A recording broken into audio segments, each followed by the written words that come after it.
Hello, and welcome to another episode of Sacred Conversation. You are with me, Faye De Leon, and we have Ruby Diamante. And of course, joining us for today is Nathalie Jaspar. Welcome, Nathalie. Hi, thank you so much for having me. Yes, it's an honor Hi. to have you here. And well, let's just have a quick introduction, perhaps, of ourselves. So I'm gonna start with me, and then we could end with Natalie, and then we just flow with our Perfect. conversation. So I'm Faye, and I'm from the Philippines, and I'm a Reiki Level 3 practitioner. Currently working my way towards being a Reiki master, but I'm enjoying the process um, of just journeying with the practice of Reiki and my healing journey as well. And I'm also a teacher by profession, so I'm teaching English to French professionals, but I used to teach French to Filipino students. So Wow. that's it. That's a little bit about me. Maybe we could talk more as we go along. How about Ruby? Maybe you can introduce Uh, yourself. Hi, Nathalie. I'm Ruby. I'm a level 3 practitioner on the Jendai Reiki Hall. And I'm also a teacher, but more of tutorials now. I used to be a preschool teacher and used to be with the UN, with UNICEF and stuff. But now currently going deeper into my Reiki practice. So I've met you in one of Fran's classes, the 21 days. Yes. And And sorry, like I'm there just is a and been yes on Facebook. following. Yeah, no, it's just there Yeah, is a and huge I've been. plane coming near my house. It's almost sorry. Like I hope you don't hear it. Like I never heard such a loud plane. That's okay. That's okay. And then I've been following your videos, dive into Reiki. Thank you. I only remember you because you had the cutest hat in a hat party at the France teen. You had like one of the cutest hats. We did one in one of the marathons. We ended up with a hat, and that hat made my day. Like it was like the cutest thing ever. You So remembered it. It's a good memory of Ruby. yeah, very visual, as you can see from the drawings. So Yeah. I'm Natalie. I was actually born in Belgium, grew up in Venezuela, and I have been in the States for a long time. So I basically consider myself a little bit of like from everywhere, but also outside everything. Uh-huh. And I think that really marked my life. And that's really what brought me into Reiki because I always felt like I didn't belong. Mm-hmm. And I think Reiki practice gave me that beautiful gift of connection with everything that I was lacking because of my upbringing, for just always being a little bit off in terms of culture. So that's why I really am a passionate. I've been practicing Reiki probably, I think, 15 years, a little over 15 years. I took it very slow. I started with one, then I did my Reiki 2. I stayed there for 8 years, and then I did all the Reiki 3 levels many times. Mm-hmm. Um, and then I've done retreats. So for me, Reiki is basically, I don't think I will be alive or functioning without Reiki practice. It's my wellness practice, my healing, my spiritual, and also my passion.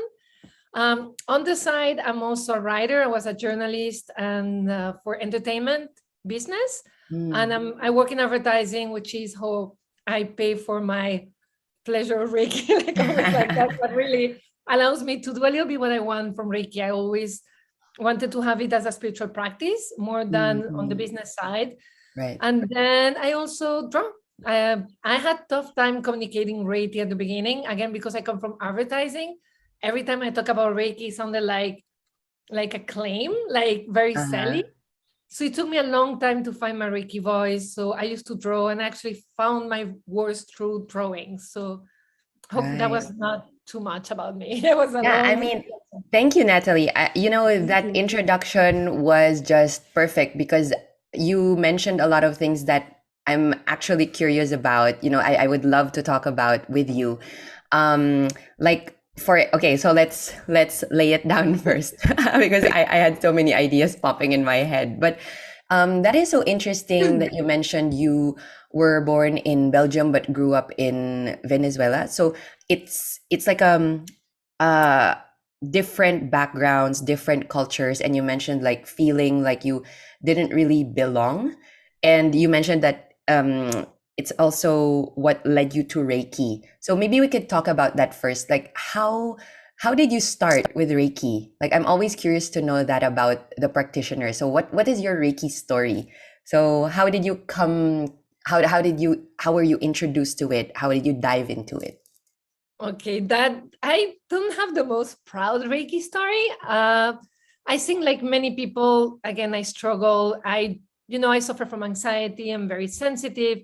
But because I grew up, especially in a family that where emotions were not acknowledged and it was just about toughing it up and not feeling, I always kept it inside. But by my late 20s, like I had a lot of aggression and I would keep it inside, but sometimes it would come up. I was very spiky. And there was a moment that I became very sensitive to other people's pain as well.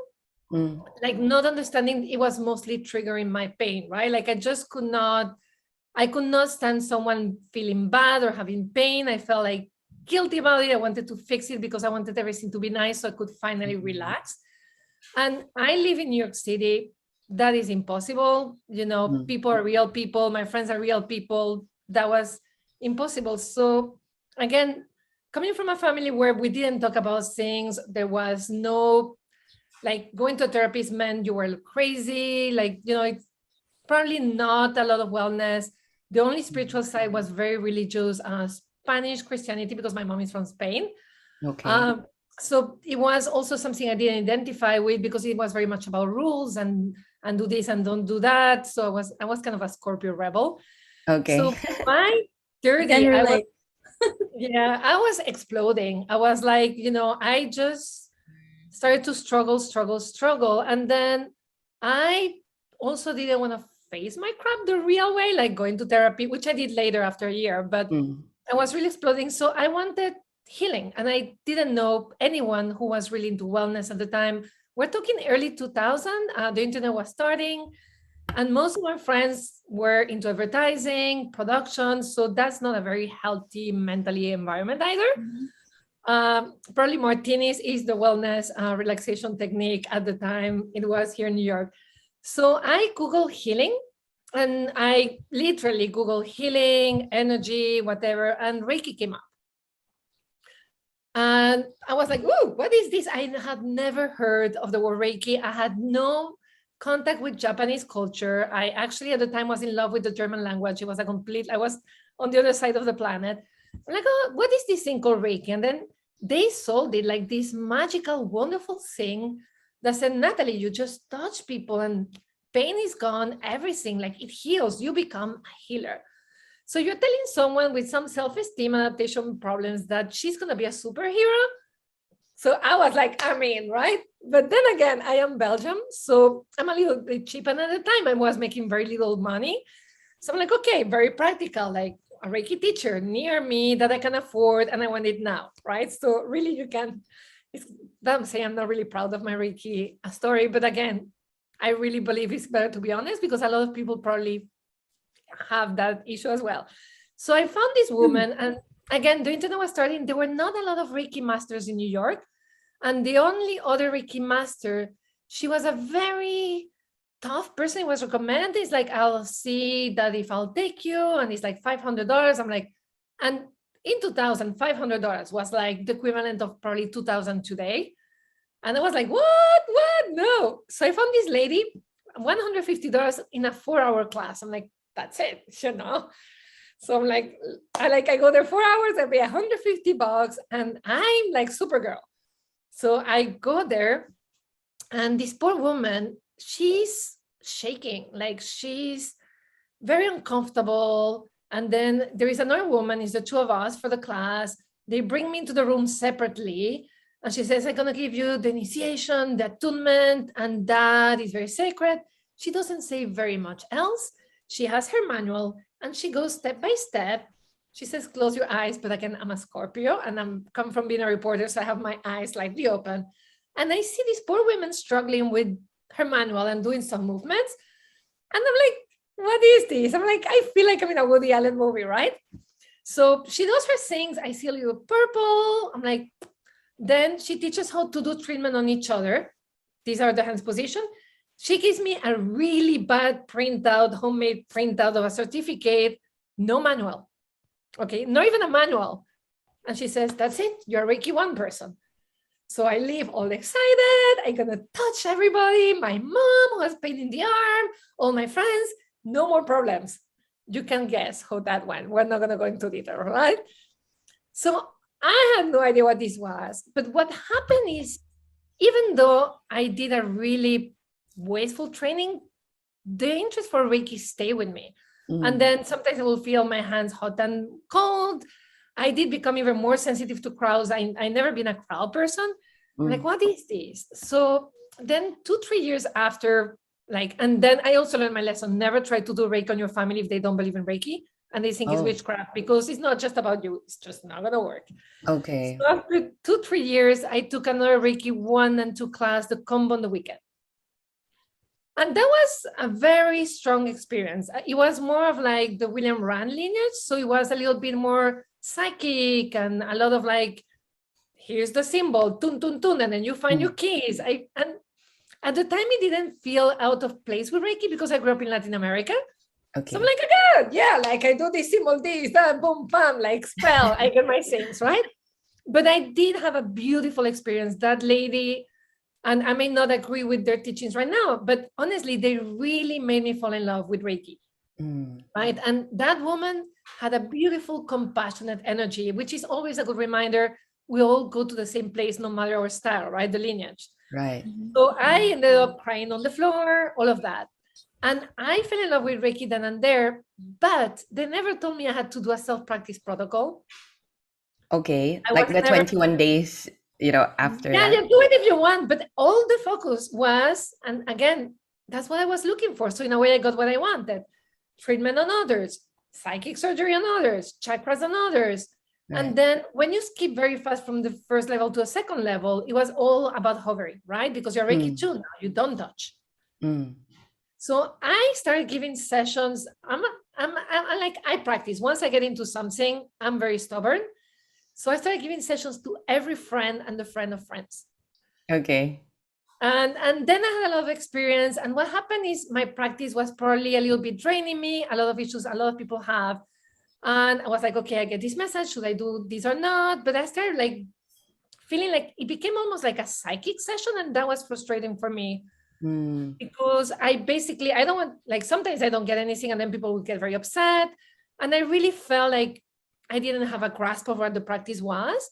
So I went from this flexible to firm. I went to the JCC clinic and I went there. They have a clinic there and you can go as a practitioner and just practice, right? So I went there and that was a very structured, 3 minutes here, 3 minutes here. But that was a relief because I finally got a structure, right? Okay. Yeah. So, but then that felt very, very, very just hands-on, nothing else. And you cannot move from here. So I went from very flexible, everything goes, to this very thing. And then from both extremes. Because a lot of us in Reiki, we take, because we learn a lot of the protocols or the formulas, sometimes we don't get the understanding. And sometimes when you have the understanding, it's easier for you to find a place of balance.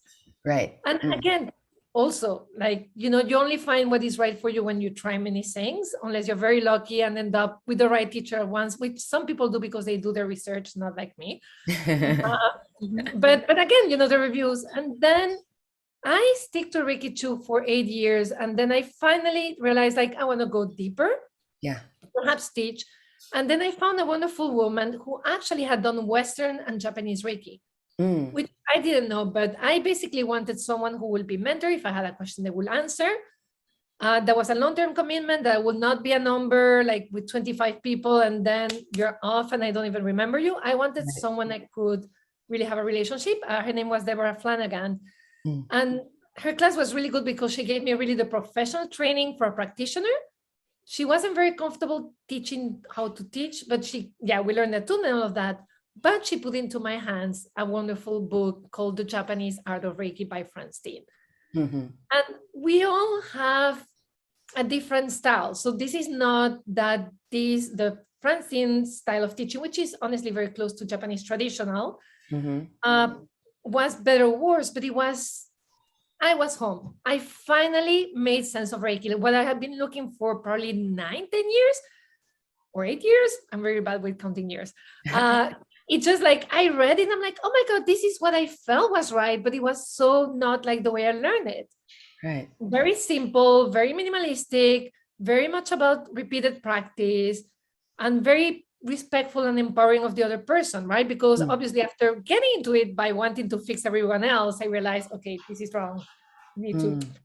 So that really changed me completely. That changed my practice. And then I did my Shinpinden with Franz, which I resat like 3 times already. And I've done trainings with him. And then what I did was also practice martial arts, Japanese martial arts, because now I also realize, okay, everything I want to do has to build towards the same style that I like.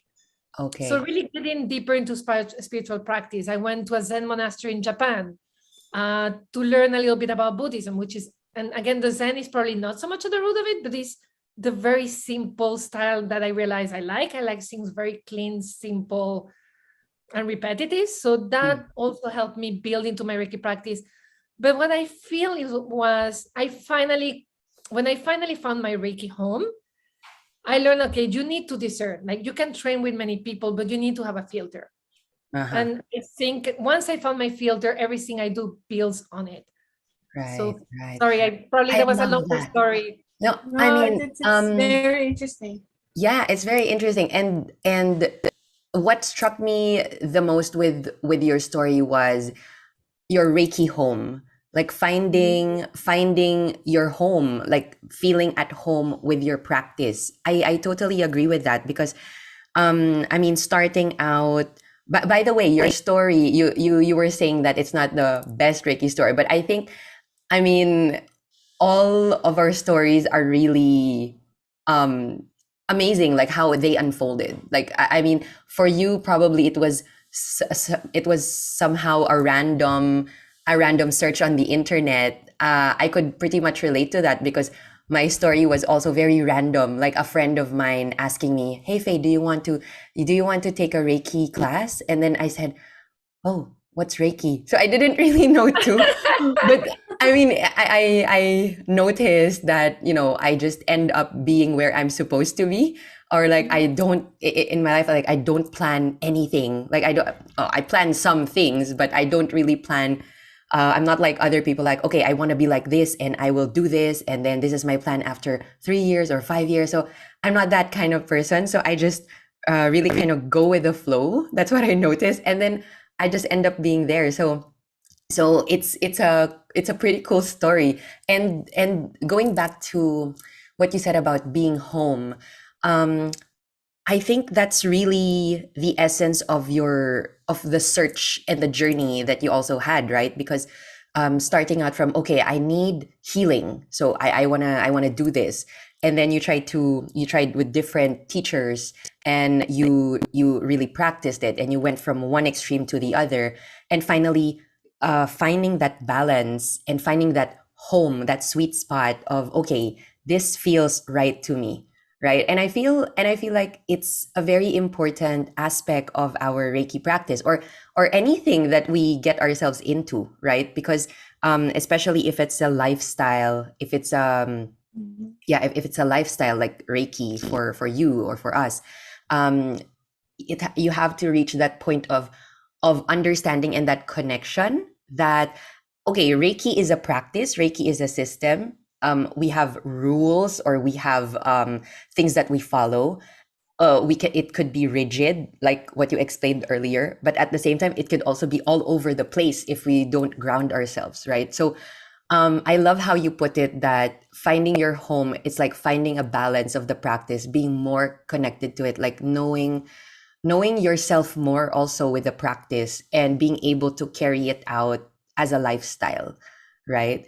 So thank you for that. By the way, I read your book, Reiki as a Spiritual Practice, the illustrated guide. So when you were, Thank you. yeah, when you were talking about, you express yourself through drawing, I just want to mention that it was it was a good read, because reading it was like reviewing all the Reiki notes from level 1 to level 3, and it's very useful. I mean, it's very helpful to have the illustrations, because me, for instance, I really I'm really challenged sometimes with doing the meditation. So having the guides, the illustrations is a very helpful tool, I must say. So anyway, I digress, but No, before you digress, I love what you said. So a lot of times, because we have a spiritual practice or we're level 3, we don't want to accept we struggle, right? yeah, Like, oh, no, Reiki. I'm like, and I think you said something, most of us struggle with one part or the other of the practice. And I think the fact that you accept it, or accept it because I started doing those drawing because I did not get those meditations, right? Like they would repeat them and I'm like, what? And I forget it. So I think also, like, as we grow as a community, that vulnerability that you express is so lovely because we can support each other, you know. right. And I think a lot of us go through these same struggles, but we're on Instagram being perfect, right? And we are like, Curated I'm always everything. peaceful. And that's not being a Reiki teacher or practitioner. Like, it's acceptance. And I love that you said, like, I was struggling, because that's actually what caused the drawings. I was struggling, and then I started showing the drawings and everybody was struggling. I'm like, okay, why are we not talking about the fact that we all struggle to do these meditations, Yeah. right? Right. It's like it's a part of expressing our truth, right? I mean, not suppressing the things that we struggle about too. Yeah, totally. I agree with that. And thank you, because what came out from that book or from the illustrations was, I mean, coming from a place of struggle, or coming from a place of slight difficulty, you actually gave voice also to people who are going through the same thing, right? So it's very nice. Thank you for that. So maybe Ruby, you have something that you'd like to ask. Well, it's just more of like when we were talking about how Reiki come random in our lives, but then when you get to think about it, it may be not that random, like because Reiki finds you. If you I come to think about it, like I totally it comes agree at that with you. point. Yeah, it comes at that point in your life when you probably threw a question out there to the universe, and then Reiki was the answer. And then, like with what they were saying with the book, because I have this book of yours, uh, it's it's really, I really enjoy reading it. Like for first time Reiki practitioner, or even up to level 3, you could go back to it as a reference. And then if you're a visual learner, it's really helpful. So thank you for coming out with this book. Thank you so much. And I really love your drawings that I've been seeing from diving with Reiki. I'm just enjoying the exchange between you guys. And I more or less like agree with what has been said. And like Reiki is really beautiful for us coming together. And what Nathalie was saying about the martial arts. How do you pronounce it? Iaido? It's Iaido. So I used to say Iaido, but it's actually my sensei corrected me. It's Iaido. And it's basically the way of drawing the sword. And it sounds very aggressive, but it's actually a very peaceful, silent martial art, because you just do movements, a series of coordinated movements by yourself. And your adversary is yourself. Like it's imaginary. You're not really fighting. You're fighting yourself to become a better person. Wow. So yeah, it's really, really difficult, like for me, because my body type is the opposite. I don't have great balance and I have coordination problems, and that has been very humbling. But as with Reiki, I've been doing it for 5 years now, 5 years and 3 months, and like you advance. And there was something in Japan, and we're talking about that, like how sometimes we struggle and we're afraid of struggle. When I went to Japan, we're talking about the monk, and he said the people who meditate easily are not always the people who end up going deeper. He said a lot of the time, some of the people who get more from meditation are the people who really struggled. And they kept going and kept going, and then they have a very deep, compassionate practice. And I find it's the same with Reiki. Sometimes the people who have a very natural feeling for Reiki or for martial arts, they advance very fast at the beginning, but because they're not used to struggle, when they stick, like they stuck to a plateau, because we always hit that Reiki plateau where we're not feeling we're advancing, where things are feeling off. They are not used to struggle in their practice, and sometimes they get a little bit stuck. So for me, struggle, if we take it with the right mindset, and I learned that from martial arts, because I'm actually catching up finally to my peers, not as much, but I'm like decent. I'm never gonna be like the best martial artist, but I'm like passing my test. I'm hoping, pray, and send good vibes my way to pass my third dan. But I enjoy the exploration. So struggle for me, if we frame it with, again, the Reiki precepts, compassion and gratitude, is rich soul for us to grow. And it's sad. I wish we really deepen our practice and grew from happiness and simple discipline. And I'm sure there are a lot of people who are good nature and they actually grow like that. I know a lot of people who are so good. They were naturally good and they get even better with age. But in my case, struggle for me has become, and for me, struggle sometimes is waking up off the bed, right? Like, but struggle has become like, wow, a rich soul for growth. And I think that as we go into Reiki practice, sometimes we expect that because it's spiritual, it will always go well. I had a lovely student. She told me like, hey, I did my Reiki 3 with you, and I'm really surprised that my life has not improved. Like, shit's still happening. Sorry about the language. And I'm like, yeah, but you're going to walk through it like mud, but you're going to be like with a pose, right? You're going to walk through it balanced. I'm like, I'm walking through this situation before you will be like drawn in on it. And I think that is also a nice shift to have. And I think martial arts really help bring that home, because I'm so not naturally talented at it. Like writing comes easy to me, drawing comes easy to me, Reiki practice flew, like it's kind of like part of my design, but martial arts wasn't, and it was a very humbling growth experience for me that really improved my Reiki practice as well. That's how they went hand in hand, right? These two practices.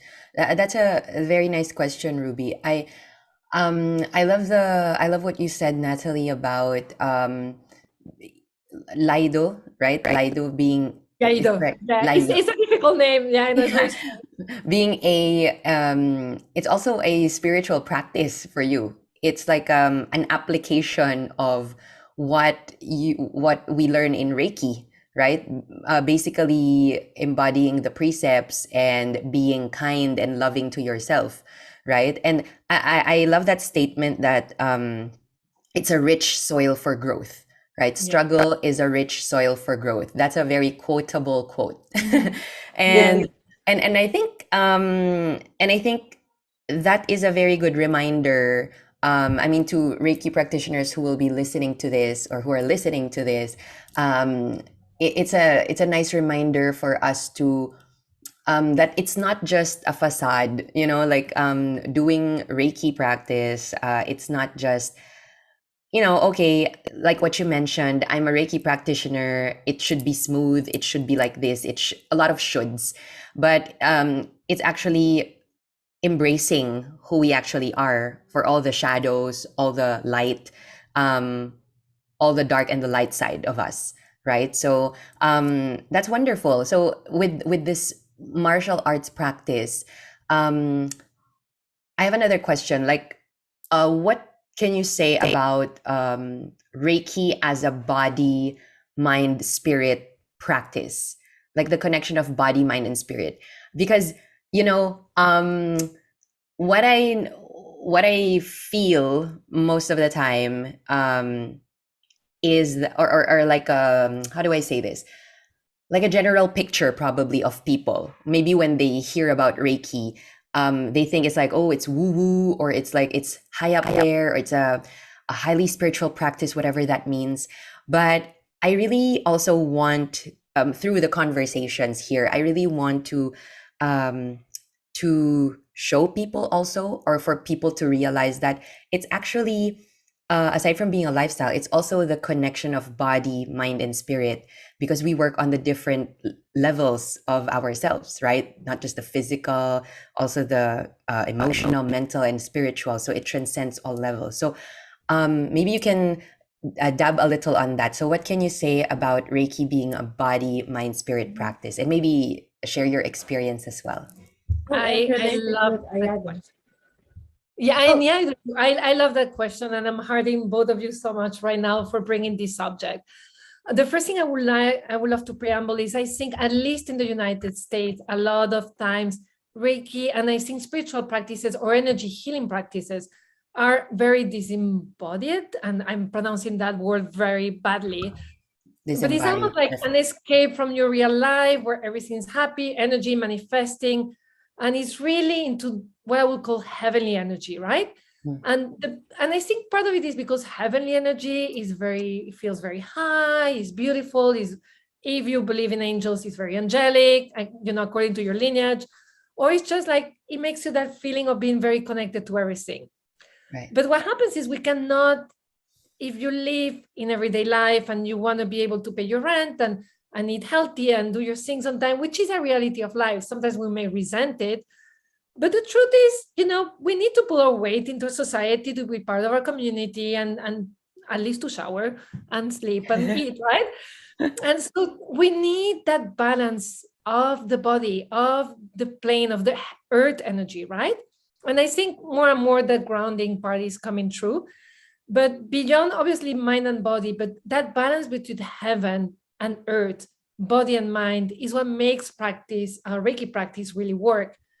Because you cannot have balance if you're only in the high or the good, right? Right. Like balance is the tension point between two extremes.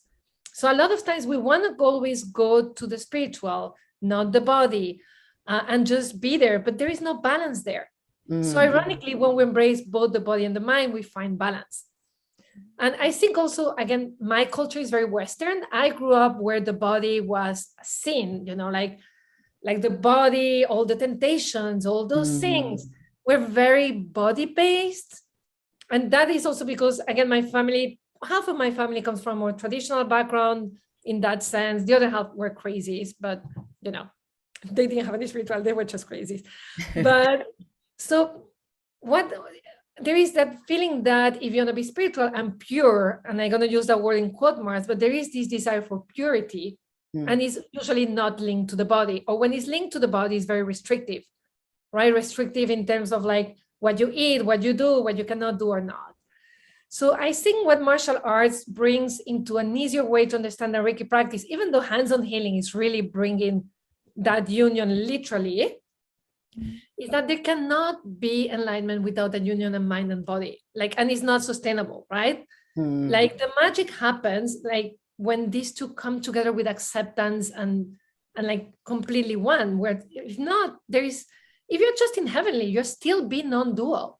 Yeah. Because you're in heaven because you're not accepting the earth, you're negating the earth. So for me, body and mind, without body and mind, there is no real deep Reiki practice. You cannot really go deeper. And it's also not going to change your life very much because you're going to have amazing experience. And yes, you will grow, but there is a limit because you really need to dig those emotions, anger, past worries, everything. And that is stored in your body, right? And we know it. We go to a yoga class, we do hip work, and we start crying like, ooh. Yeah. So, we need to really use the body as almost like the place for the alchemy to happen. And once we really fully balance body and mind, you can see your life starting to change, right? And I think that is the part, like sometimes, if not, our Reiki practice becomes wishful thinking and escape if we don't bring the body into it. I think in martial arts is the opposite. I think because martial art has been commercialized and you always see all these males going, yeah, and fighting and combat, the little spirit of Budo, which is really this higher vision of martial arts as a spiritual practice, as a way to improve as a person. And again, in Japan, spiritual practice is really more about improvement and becoming a better person in real life. It's less magical. It's more like, hey, we're human beings, we can be amazing, right? and we can always improve. It's not low like, ooh, something will fall and I'll be like enlightened, like Eckhart Tolle. Very lucky him, and I'm so jealous of him, but that's not the case with most of us. But they do it through the body. And I think in martial arts, sometimes we have lost the heaven, right? We're very into the earth. Right. So, and I think it's starting little by little to come out. We had a sensei from Japan who came, and he always reminds us at the seminar. And again, Iaido is a very small martial arts. We're like, East Coast seminar, 110 people, right? Like there's not a lot of people who practice it. So the sensei comes from Japan, he speaks Japanese only, and he says something, and the sensei who translates, I'm not translating that, do I have to? And the Japanese says, hi. And he says that Iaido is a spiritual practice, right? And everybody's like, oh, but it's coming more and more out. Like Aikido. Aikido was designed to eradicate war on earth and harmonize. Iai has a very spiritual background of becoming one with the sword, mind, body, and sword. So really, what Reiki is and what martial arts are when you do it with a Budo filter is unity. And we start by unity within ourselves. Like sometimes we want to be one with the universe. If you're not one with your body, if you're not accepting of everything you are, even like the pettiness, like, like sometimes you're like, oh my God, I did that at 3. If you're not one with everything you've done in your life and who you are and have been and will be, all the versions of you, how can you be one with everything? So for me, Reiki, that union of mind and body is really like, okay, you need to first start that, and then you can unite with the rest, right? But the unity starts here. If that makes sense. So I ramble sometimes. Yeah. Definitely. Ruby, you wanna say something? Go ahead. That's very beautiful. It reminds me of the Shinshin Kaisen. Yes, Shinshin Kaisen, exactly. Improvement of like harmony within mind and body. And that is part of the Reiki precepts, but we don't talk very much about it. And I think part of us, spirituality means very different things according to your culture. And so, but yes, Shinshin Kaisen. Yeah. I'm tempting Ruby to come to EI one day. The soul of the practice. But it is more like what struck me with what you said is the alchemy happens. The magic happens when all are connected within yourself. And then you emit it outside of yourself in everyday life. Not just, not just, for example, like if I'm interested in doing Aikido again, and you don't just put the focus there of Shinshin Kaisen. You do it in all that you do every day. So that's why like Reiki is a way of life, and it's much more spiritual than the hands-on healing, which reminds me of what Faye wanted to ask. You wanted to ask Nathalie about the legislation. Yeah, we can dive into that later, but I just want to say something else about what Nathalie said of body mind spirit connection. It's, while listening to you, I was feeling really giddy inside because I remember all the discussions that we also had, since I'm studying traditional Chinese medicine, and it's all about finding the balance, really.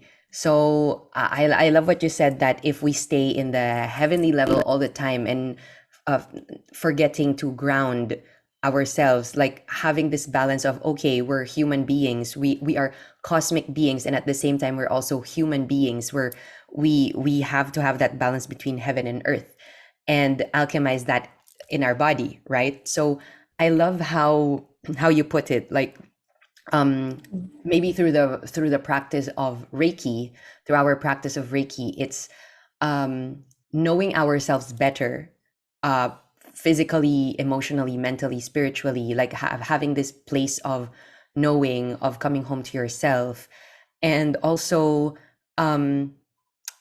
like integrating everything, right? When we say integrating everything, it's like you know what will be good for you, and you know what will harm you as well, right? So maybe grounding that idea into the physical aspect, because I think that's what most people fail to look at. Like Reiki could be a body practice as well.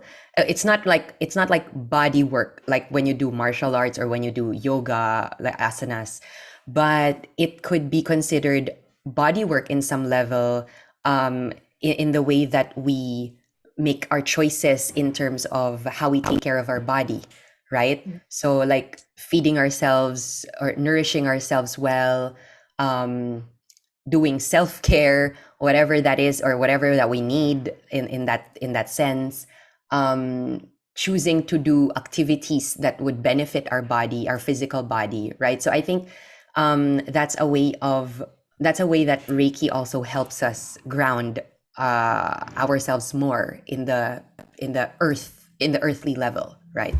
So yeah, I love that. Thank you. um Maybe from that point, because I have another question before we move to the mass licensing of Reiki, which is a hot topic right now. But Reiki as a way of life, I think you touched upon that.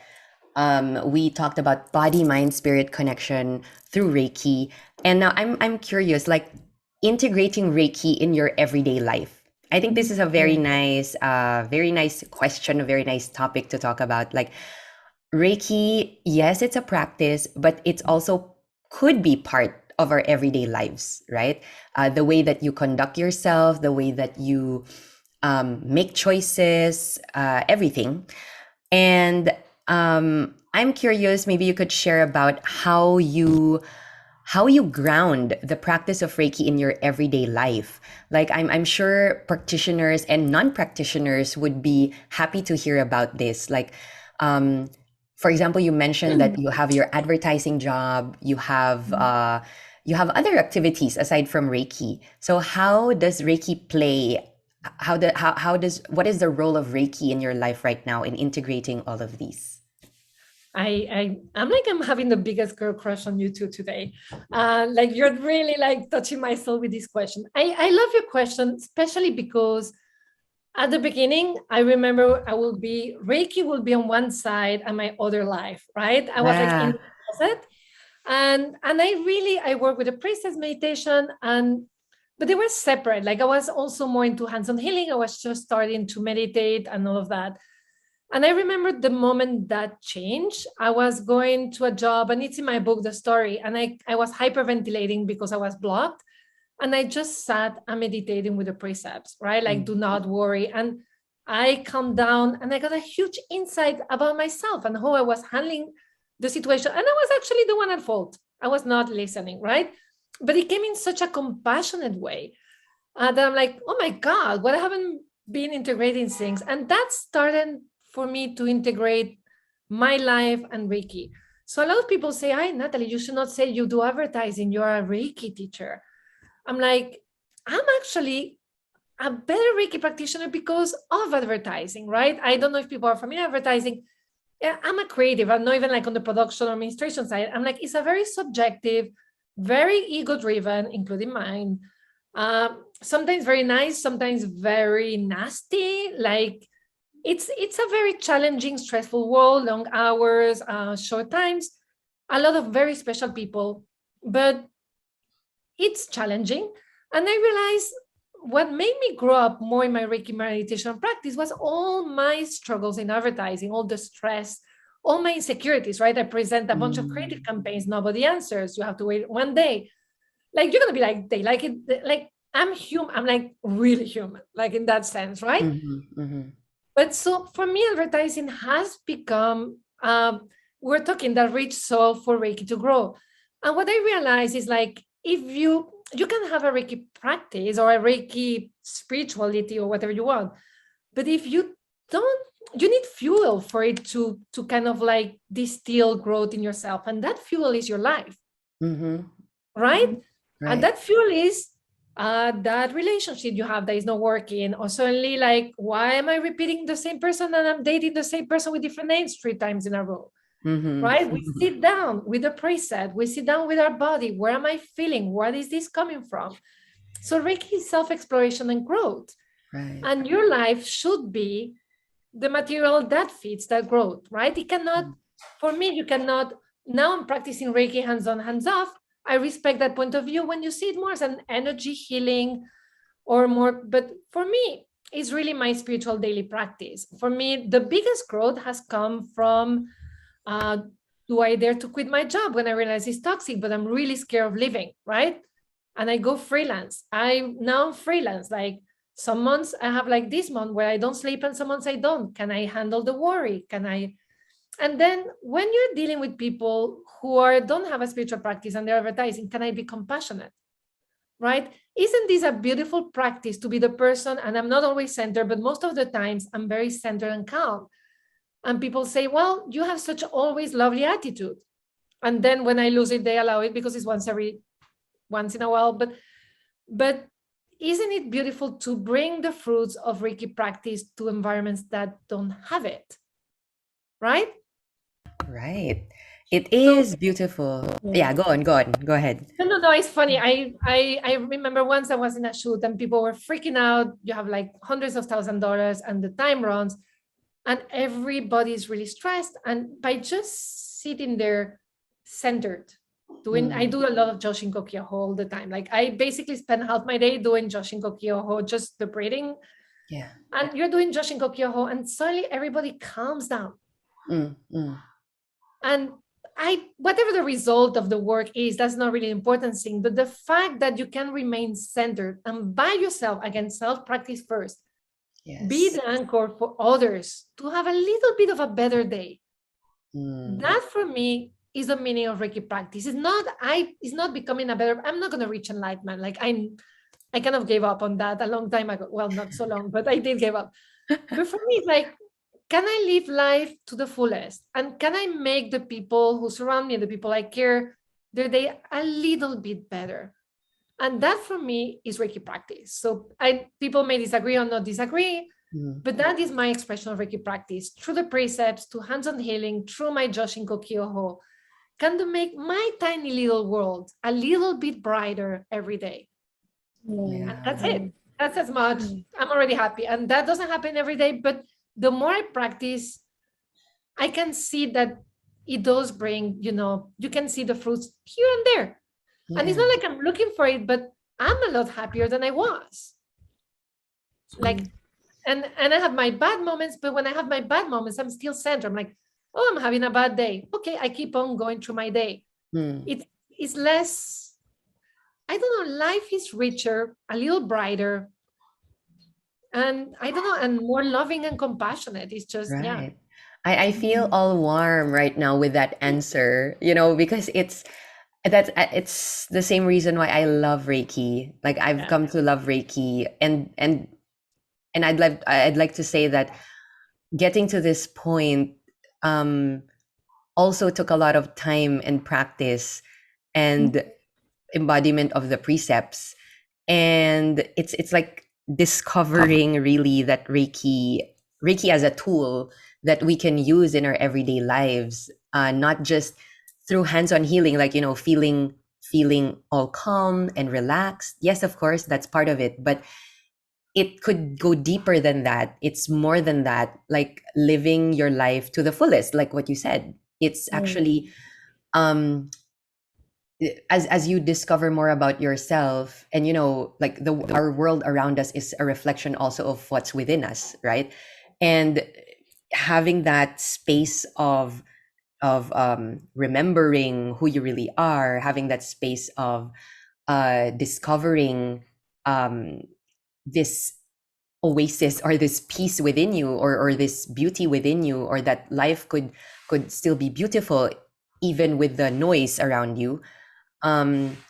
This become what's inside becomes an outer reflection already, and it becomes your world as well, right? So it's so beautiful. It's thank you for that answer. It's a very yummy answer to that question, and a good reminder for all of us why we do the Reiki practice, right? So why do we, what is it really for us? I think it's a good thing to ask ourselves once in a while, right? Like in our practice. So where am I in my Reiki practice? What is it really for me? Like, what do I do with it? What do I do with it? Right? So it's it's a yummy answer. Thank you. It Ruby. it brought to mind what France said in the previous conversation about not just doing Reiki but being Reiki. So that reminded Yeah, me with Natalie's answer when And exactly. like you he's did the the perfect Joshua example. puppy Like, bowl. yeah. Yes. And again, some people, like, we also need the hands-on healing in the sessions, right? Like, I think as practitioners, we all choose how we want to express our practice. I think Mhm. the wonderful practitioner who offer, like, their mostly their practice is hands-on healing and sessions, and people need that as well. But as you said at the end, like, why leave it just there? Like, and we all have a very different expression to that. But I love that you brought Franz on. He gave me a beautiful gift. Like, once we're doing in one of the retreats, he puts me as a guinea pig in the middle, and he goes into basically, like, the basically the space of absolute light and love. He goes into that space, and if you ever train with him, he has this big energy, right? And I'm like, oh my God, I'm gonna go to the heaven. I'm gonna be so high. I'm like, yay, my best self. So first minute, because he does it for like 10, 15 minutes, and I'm there in the middle, right? With everybody watching. So the first minute, I'm like, yeah, I'm in heaven, love and light, love Reiki. And then all my fears came out and all my shame and my guilt. I'm like, I don't want Franz to see this. Like, he's my teacher, he's my friend. I want him to see my best self. And then I'm like, you know what? This is who I am. Yeah. And I had fears, like, for like 5 to 6 minutes. I had these awful feelings, like blah, blah, blah, blah. And you know what? When we finished, he looked at me with the same love that he started, Mm. right? He was able to love me in his own way as my teacher and friend, with my fears, with my worries, with my shame and my guilt. So I learned that through Reiki practice, again, while I was talking acceptance, right? I'm like, well, if he can do that, I better learn how to do that with myself, right? So also, as we teach, we can teach hands-on healing. Obviously, that is really, really a big, important core of the practice. But we do need to really allow people to have a practice that brings self-acceptance and self-love versus fixing and improving and I'm never going to be angry. Like, we need, and that doesn't mean like, well, this is how I am, I love myself. But the way to grow and improve is actually with compassion and acceptance, and going through those fears compassionately, because they were created by life or trauma, whatever. Like, you were not born with a bunch, well, unless you believe in past life, and maybe, but still, like, but to bring that compassion so you can dig through your things and not with guilt, like, I can believe I have that worry and anger. Is like, okay, so I have anger, like, how can I grow? Like, it doesn't make you less lovable, right? And That and is so that true. that I think, as Reiki teacher, we also need to be very accepting and compassionate as we teach, and really teach our students that this is a self-exploration, as you were saying, getting to know each other. So there is no right or wrong. If crap comes up, don't judge it. Just let it move through you, learn, explore.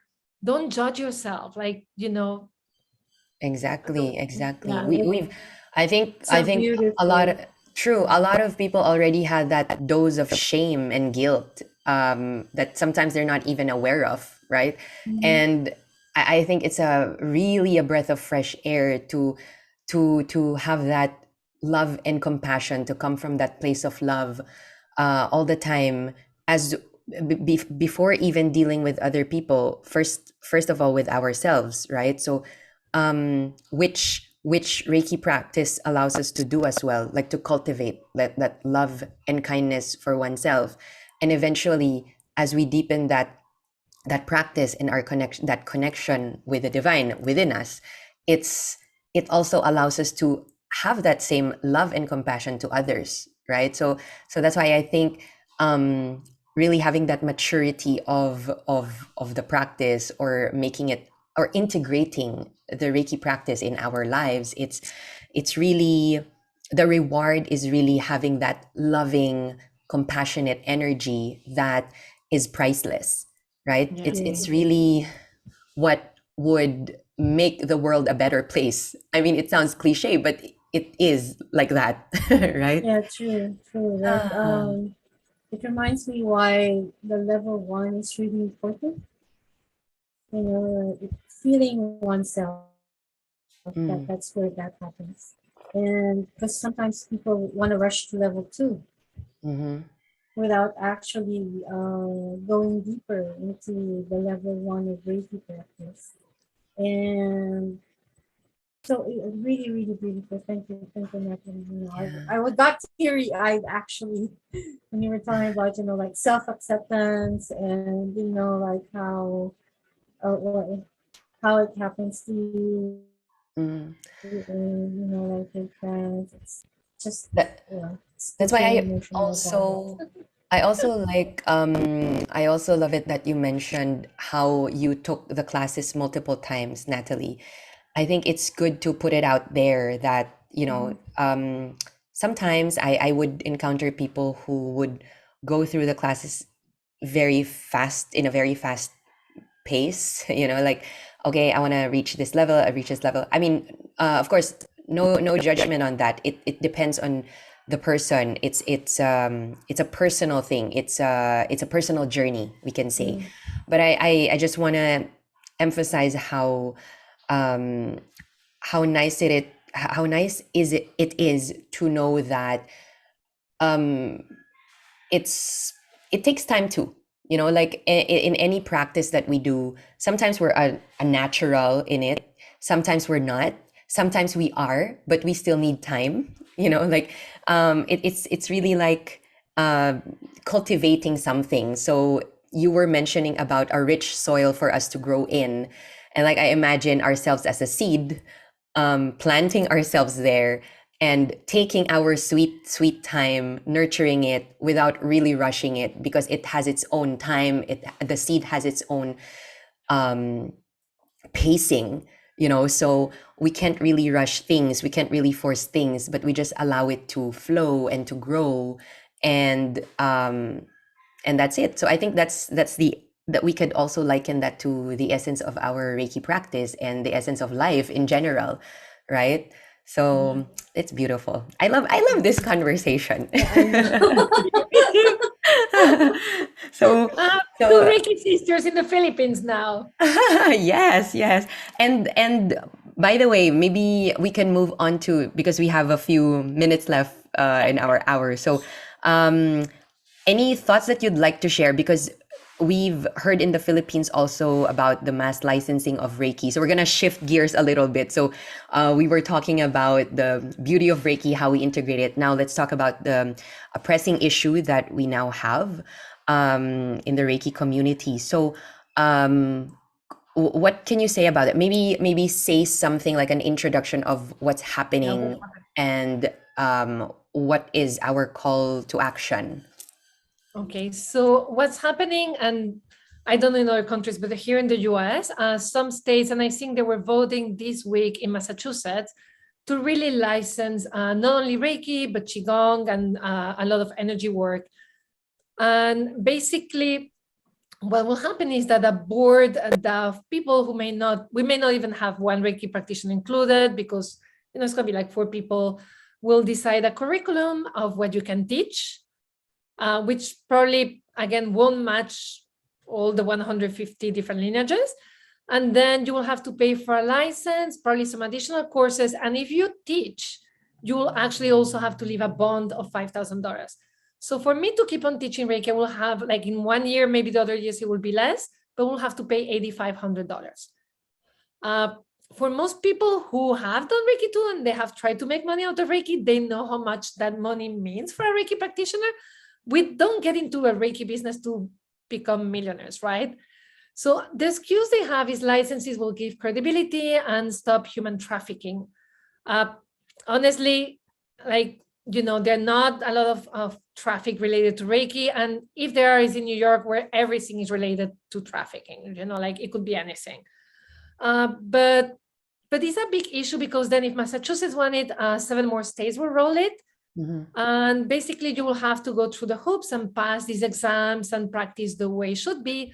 Or it's a system that is very much in the US now, like your neighbors could report you or someone could report you and you can even go to jail. which if you're in a tiny town with a local jail may not, like, it's not going to be pleasant. But in my case, for example, Rikers right now is kind of like horror movie. So I basically will be put into Rikers, and I don't think they will ever put me into jail for a Reiki thing, but you never know. Like, things sometimes are crazy with pandemic. So, and so basically they sell it as a good thing. I see it mostly as states really struggling with money and collecting licenses. But what happens is they're going to put a lot of us out of business. Like, because you will only have the practitioners who are really into more the established business and that have the income to support those 8,500 to do it, or they're willing to invest that money there. And even then, you're going to take away a lot of practitioners who may have a very deep and interesting practice, but are not willing to pay. I'm the first one that if that comes into New York, I will not go for it, because I basically, between taxes, pays rent, and that, I love my spiritual practice, but it is literally my spiritual practice, not my business. And I'm not going to spend all my time and give the money away. I am Belgium at the end. But so there may be a good intention of licensing and regulating, but it's going to be, it may even look attractive, like, oh, I have a license, so I'm like a official Reiki practitioner. But the reality is you're going to have to teach just whatever is said there. So you won't have any autonomy into your teaching schedule. And you will have to pay a lot of money, and then you will have board supervising for people who don't understand your Reiki practice. So my fear when I think of, especially like New York is an affluent state, but when you think of states like Massachusetts, where the income is a lot lower, you're basically taking a spiritual practice that Mikao Sui created to make enlightenment available, or a spiritual practice, or healing, whatever one consider practice as, to everyone, not just monks who could read the sutras. He really wanted to take a spiritual practice that was from an elite and make it available to everyone. And you're taking that made Reiki so beautiful and making it a thing of only a few who can afford that amount of money. Because it may sound $8,500, well, a car is 20, but for most of us in the US, that money is beyond. And not only that, the curriculum may not be very attractive, and some people may say, like, I'm not doing that, right? Yeah. So, and you're talking about 8 states. So there is this beautiful group called Reiki Unified, and they're trying to unite in the Reiki community. So always say, again, struggle, right? Can we grow from this? So hopefully we'll beat the regulation, it won't happen, and we learn to also come together as a community. And I can send you the link after of the Science to Form, because what's happening is we're all scared, but like we were struggling to get over 13,000 signatures, right? And we know there are thousands and thousands of Reiki practitioners. So I think one thing we need to learn as Reiki practitioners, again, mind and body, spiritual and real life, we need to become activists. The fact that we're spiritual doesn't mean that we cannot go and sign a petition. Last week, we're all sending, and I don't know how many all represent, but we're sending letters to the government saying why we want Reiki to remain without license. But I think also as a community, we want to really rethink the way we word what Reiki is, right? When we start saying, diagnosing people, I'm going to diagnose what is blocked or not. When we talk really of Reiki, almost like as an alternative medicine, we need to be careful in the way we word it, that it doesn't become something that should be regulated, right? I think as a community, we also have to learn how to be more accountable. And this is my very personal point of view.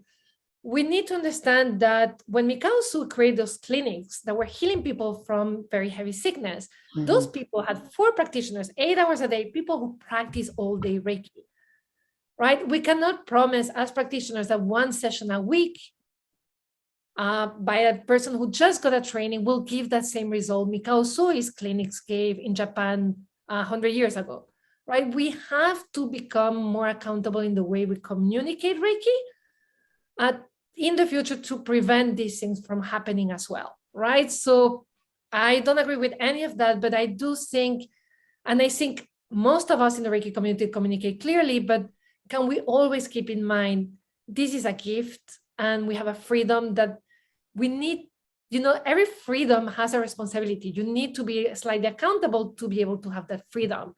And I think as a community, let's come together and let's be careful and mindful how we communicate Reiki so that we don't open the door And honestly, the governments in all the worlds are not going through the smartest, most evolved and kind and intellectually able people leading our countries, right? We're going through a moment where leadership in the world is kind of a dark moment. So as Reiki practitioners, we also need to accept that and really learn like, okay, this is real life. Like, how do we communicate clearly? And also it will help open the doors. I teach, I call them Japanese meditations in corporations, right? Advertising agencies, mortgage companies, people love them. I love them. This meditation is going to keep you focused. This meditation is going to make that you don't kill your neighbor when you're upset with them. When we keep Reiki for what it is, it takes away anger and worry. We also make it a lot more appealing to everyone. So I'm worried and distressed with the legislation, but I'm like, can we take it as an opportunity as a community to finally shift a little bit and actually be able to make Reiki more available to everyone, right? A more appealing, a more down-to-earth, beautiful practice that it is, that can benefit anyone. Imagine if everyone did maybe a little bit of hands-on healing or a simple grounding meditation like Joshin Kokyoho. Listen, if everybody did Joshin Kokyoho, we will be like a lot better off as a world, right? Even for 3 minutes a day. But and when you describe Reiki as, listen, it's tools to let go of worry and anger, become more grateful and more compassionate. You're not alienating anyone. Mm-hmm. You're not, and obviously you're going to heal because relaxation has a lot of physical things. You become healing in the wholesome way.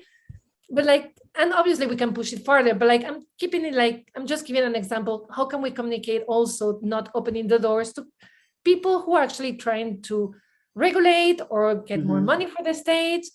Like, you cannot really regulate my spiritual practice. I'm signing everything. I may change my mind and in a year pay if it passes, and I'll say, okay, I'll pay it. For now, my feeling is like, this is my spiritual practice. And if that happens, I'll be a reporter, I'll be a podcaster, I'll be a writer, but I'm not paying to practice a spiritual practice. I don't see anyone else paying to practice their spiritual practice. Like for me, like, I don't know, there is something off in my body yet. And I might change my mind. I'll be the first one with the license in 2 years because I'll be like, oh, I want to teach again. But for now, I just like, this is a spiritual practice. And the more clear we make it, you know, perhaps hopefully we'll be safer, and hopefully that won't happen in your country, and you can take the learnings from our country to fight early. And again, yes, spiritual, again, very heavenly, but we need to be activists, right? It's like voting. You may meditate, you may do yoga, but at the end, your vote matters. So will not, again, mind, body, real life Reiki, right? Coming together. Yeah, exactly. Sorry, I don't know if I got a little too it's the actual practice now, you know. So it's another rich soil for the practitioners. I mean, I think the important point there also is coming together, like being really united, like Reiki Unified. It's a good name for that. It's coming together, having that common understanding, that common ground among practitioners on how we really want to move forward with our practice, right? And I think this could impact a lot, of course, the Reiki system. I mean, the Reiki practice. A lot of Reiki practitioners, their businesses, or even if whether they do it as a spiritual practice or as a business, right? Or both. Of course, both, hopefully. So thank you for that, Nathalie. So we'll be, actually, when we post this video, we'll be posting the link also. Maybe, Ru, we could post links to inform people more about it, where they could read more about it and where they could sign petitions. So we could also support this movement, right? So... And I'll give you the link to Reiki Unified as well, because they're doing a great job and they're magnificent human beings and practitioners. Yeah, yes, please send that to us. So we're already down to the end of our conversation today. That was a very filling 1 hour conversation. I love it. Thank you so much. It's a good way to... I hope I made sense. I sometimes I get all excited and I go very like... It's funny because I'm very Belgian and I have a very like pattern-oriented, organized brain, but then I'm half Spanish, half like genetically half Spanish, half like Belgian, German. And then I get into this passionate thing. And so I hope I make sense very much. Totally. Please take the intensity down a notch. I'm very Scorpio passionate in that. Well, I understand what you mean. It happens to me too. Like I have a spurt of all the things that I want to say, and sometimes I feel like I get lost with it, but you made a lot of sense. Thank you so much for everything that you shared. And Hey, we only live once. Live with passion. I know. And Ruby, thank you so much for reaching out and always being so kind. And you're like a sparkle, beautiful sparkle, reaching out to everyone. And that I is so just true. thank you. Like, thank you so much. And Faye, I just met you today, but yeah, girl crush, absolute girl crush. Thank you so much, Natalie. I totally agree with that. I have to say that Ruby is such a wonderful light connecting people. Like I told her that also, like, Ruby, that's your gift. Easily connecting with people, reaching out to people, and bringing people together to create something, to co-create something wonderful, for everybody. So thank you, Ruby, and thank you, Natalie, for our wonderful time, our wonderful hour. That was so beautiful. So maybe we can end this by you, Natalie, telling our viewers, our listeners, on how they can reach out to you if they want to contact you, or they want to read your books, or they want to just connect with you. So where can they reach you? The actually easiest way is Instagram. I'm like a little bit too hooked on Instagram. So if my handle is dive into Reiki, so you can follow me and send me a DM. That is the easiest way. You can also find a lot of information at the diveintoreiki.com, the website. And then, of course, there is the podcast, which is on YouTube. Everything is Dive Into Reiki, so it's kind of easy. So on YouTube is youtube.com/dive into Reiki, and you'll see like a bunch of interviews. And if you go on Amazon and you Google my name, Nathalie and Jaspar, and you probably will write it in the notes nicely, you can find all the Reiki books. And yeah, you're going to discover that my passion, like yours, is really sharing information about Reiki. That is really what kind of makes me smile a lot. And also meeting new people around the world who have Reiki practice. So thank you so much. This was really, really special. And I'm a nerd. Every time someone is on the opposite side, I go all excited with Bronwyn and Logan. She was like, can you please stop? Like the fact that we're having breakfast and starting the day and I'm finishing that, I'm a child. I will never grow out of that one. I get so excited. Me too. Likewise. It's a very, very, very good feeling. So we're so grateful and so happy that we had this conversation this morning for us, and in the evening for you. Yes. Yeah, I'd like to say thank you so much, Nathalie.